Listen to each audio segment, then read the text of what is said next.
What will we do with a drunken sailor? What will we do with a drunken sailor? What will we do with a drunken sailor early in the morning? Way, hey, and up she rises, way, hey, and up she rises, way, hey, and up she rises early in the morning. Shave his belly with a rusty razor, shave his belly with a rusty razor, shave his belly with a rusty razor early in the morning.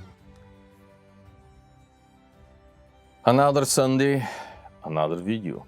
Welcome to the channel. A huge thank you to the sponsors. You're the only reason that I'm continuing to make these videos. I truly appreciate your generosity and your support and encouragement.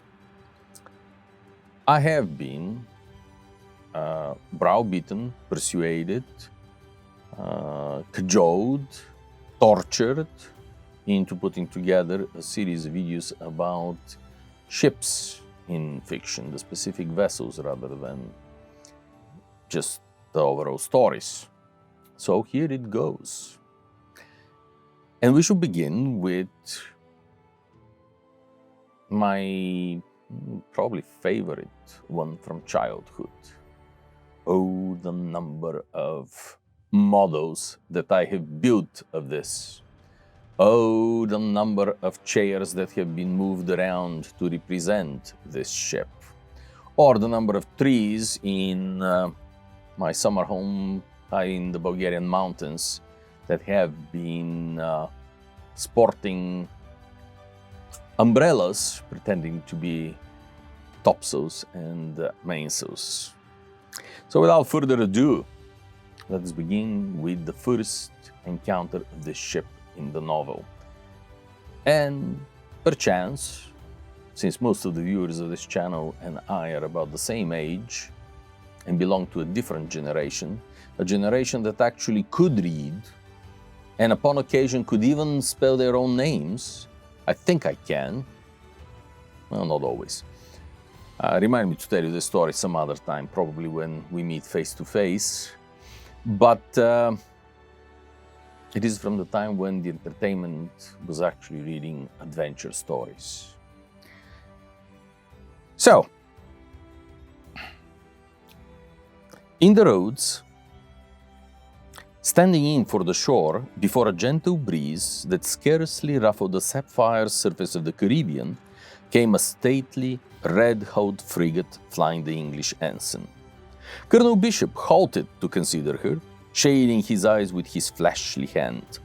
Light as was the breeze, the vessel spread no canvas to it beyond that of her foresail. Furrowed was her every other sail, leaving a clear view of the majestic lines of her hull, from towering stern castle to gilded beakhead that was aflash in the dazzling sunshine. Furthermore, in the text, that same frigate, and we are in the island of Barbados, and do try to identify which frigate is that. I will give you a clue. It is in Carlisle Bay that the action is taking place, in Barbados. That, unfortunately, is one of the islands that I have not yet visited or sailed into. Perhaps in the near future. I do have to visit it, since Tortuga obviously is off limits in the foreseeable future. The stately ship that had been allowed to sail so leisurely into Carlisle Bay under her false colors was a Spanish privateer, coming to pay off some of the heavy debt piled up by the predacious brethren of the coast and the recent defeat by the Pride of Devon of two treasure galleons bound for Cadiz. It happened that the galleon, which escaped in a more or less crippled condition, was commanded by Don Diego de Espinosa y Valdez, who was own brother to the Spanish Admiral Don Miguel de Espinosa, and who was also a very hasty, proud, and hot-tempered gentleman. Galled by his defeat and choosing to forget that his own conduct had invited it, he had sworn to teach the English a sharp lesson which they should remember. Oh, the perfect politically non-correct days of the early 20th century. He would take a leaf out of the Book of Morgan and those other robbers of the sea and make a punitive raid upon an English settlement. Unfortunately for himself and for many others, his brother, the admiral, was not at hand to restrain him when, for this purpose, he fitted out the Cinco Llagas at San Juan de Puerto Rico. And so goes on the story. This, of course, Cinco Llagas would eventually become Captain Peter Blood's Arabella, a 40-gun frigate that he captures from the Spaniards during the attack on Barbados. Without retelling the story and without remembering the book, by far my favorite of the Sabatini novels, Captain Blood itself and all its continuations. And while we're on the subject of literature and how different books are considered, let's mention that this was a classic of the genre, not of literature, mind you, just of the genre of adventure stories.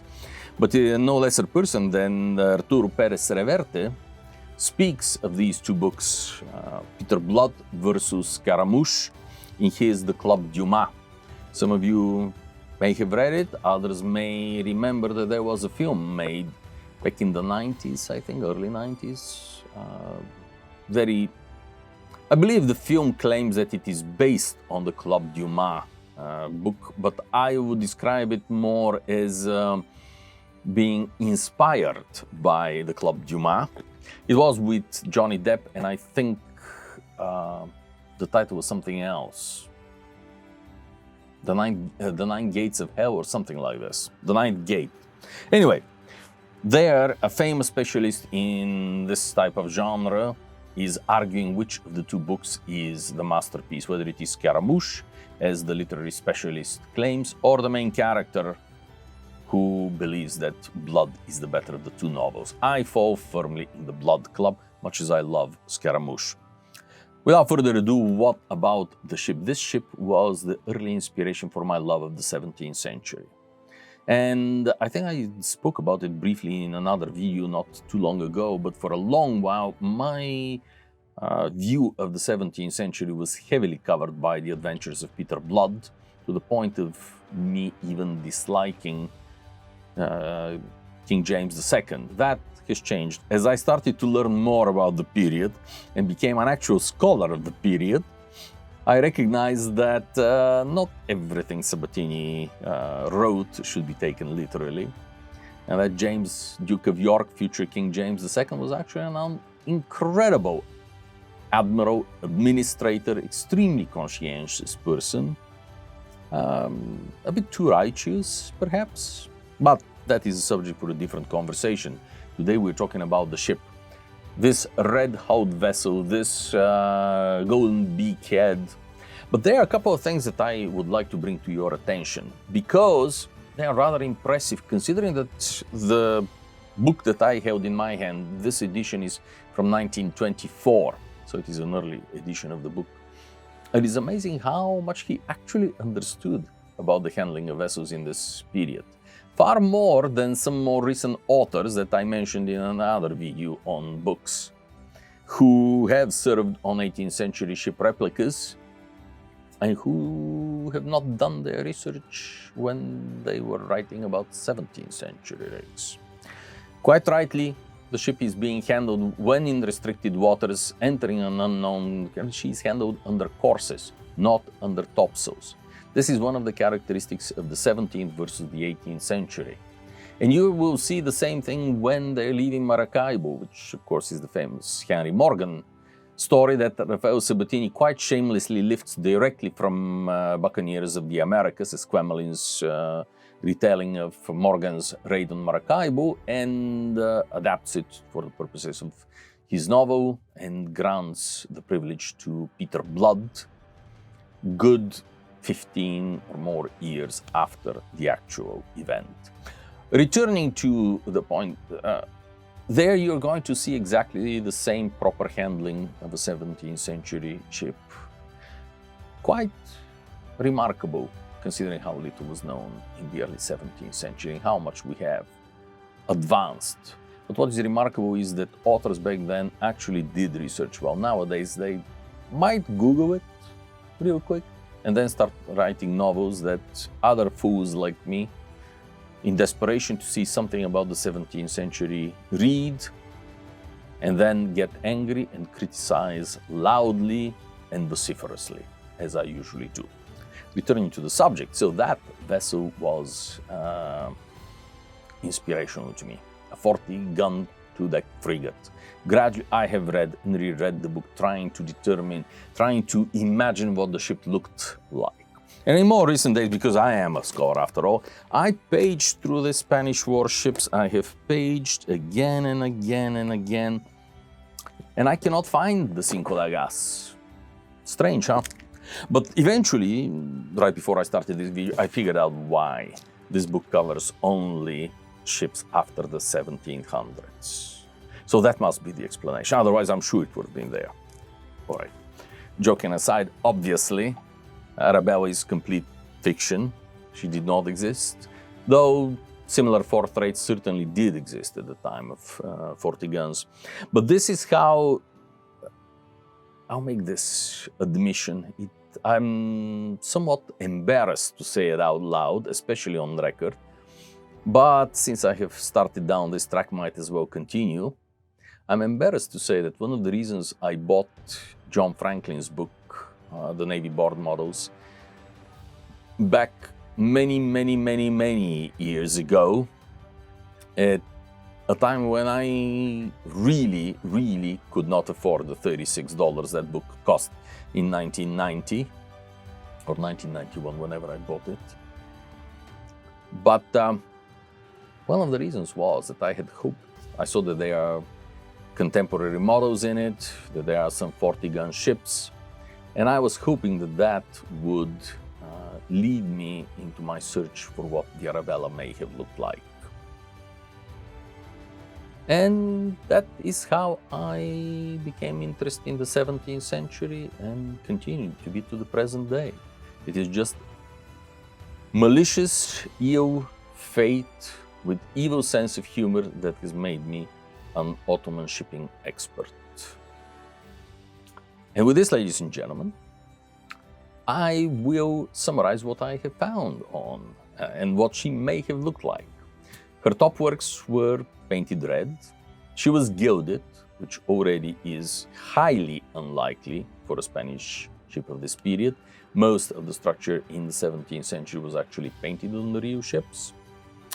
As far as red, it is unlikely to have spread beyond the area immediately under the rails, between the upper wales and the rails of the vessel. She carried 40 guns, so likely on 2 guns plus a quarterdeck, which suggests that probably the upper deck was not completely armed. Unfortunately, in no place does he discuss the internal arrangements, cabins, etc. of the vessel, or how many decks. We do know that there is a quarterdeck. He was fully aware that the steering was not happening on the quarterdeck, because the famous scene later in the novel, when the crew is on the verge of mutiny, chased by the Jamaica squadron, not that there ever was such a squadron in the 17th century, one of his officers orders the helm to be put over and for the ship to lay a hull to wait for the squadron. And without retelling the story and how Peter Blood dealt with the situation, the point is that the author was aware that in order to pass the order to the helm and to the conman at the con of the ship, they had to lean over and shout it down through the opening. In other words, he was aware that the ship was steered with a whipstaff, not with a steering wheel, and that there was no direct view of the sails or the sea for the helmsman. So there are some interesting elements that suggest Sabatini was not an ignorant. He was not just writing a story. He actually knew something about the subject that he was writing. And that is something that modern writers will do a fair job to imitate. Ever since, I've been dreaming of having a Spanish frigate model of a 40-gun fourth rate. I know that friends of mine many years ago, when I was in grade school actually, were excavating a Portuguese frigate in Kenya, but that is the closest that I have touched a 17th century Iberian frigate as of now. Part of the problem, of course, is that whatever was found in the Caribbean is usually, until recent times, found by treasure hunters, and they were deeply uninterested in anything that did not have intrinsic value. So they blew up timbers, they used mailboxes to excavate, that is to say, to blow the sand off the sides, and of course destroyed the house. This is what happened to Margarita, the Santa Margarita. This is what happened to the Atocha, to name just two of the more famous of these vessels that both we know had some reserve timber structure, coherent timber structure. And that is the great sadness, that the only source of information we had has been destroyed. With this, ladies and gentlemen, I think it is time to bring this trip down memory lane to a close. Thank you so much for watching. Thank you so much for bearing up with me on this irreverent and irrelevant path. I do appreciate it. Once again, a huge thank you to the sponsors. I don't believe you got your money's worth this time.